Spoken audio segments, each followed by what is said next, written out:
ব্যস্ত থাকা লাইফের জন্য একটা হচ্ছে রহমত বা আশীর্বাদ বলতে পারেন। আপনি ব্যস্ত থাকেন বা প্রতিদিন আপনার একটা কিছু পিছুটান আছে, আপনি কোনো একটা কাজের জন্য বের হওয়া লাগে, ওইটা আপনার জন্য একটা রহমত।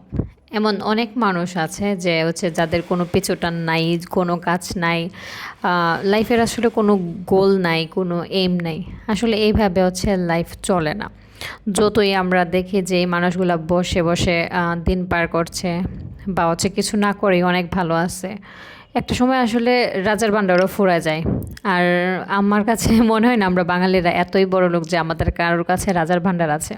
কাজ করতে পারো একটা রহমত। কেন বলছি, তার প্রধান কারণ হচ্ছে আপনি তখনই কাজ করতে পারবেন যখন আপনি ফিজিক্যালি ক্যাপাবল থাকবেন, যখন আপনার পরিশ্রম করার এবিলিটি থাকবে, তখনই শুধুমাত্র আপনি দৌড়াদৌড়ি করতে পারবেন অ্যান্ড পরিশ্রম করতে পারবেন। এমন অনেক মানুষই আছে যারা হচ্ছে কাজ করতে চায় কিন্তু শুধুমাত্র ফিজিক্যাল উইকনেসের জন্য হচ্ছে তারা কাজ করতে পারে না। অ্যান্ড সাথে সাথে আরেকটা ব্যাপার হচ্ছে মেন্টাল স্ট্রেংথের ব্যাপার, মেন্টাল এবিলিটির ব্যাপার।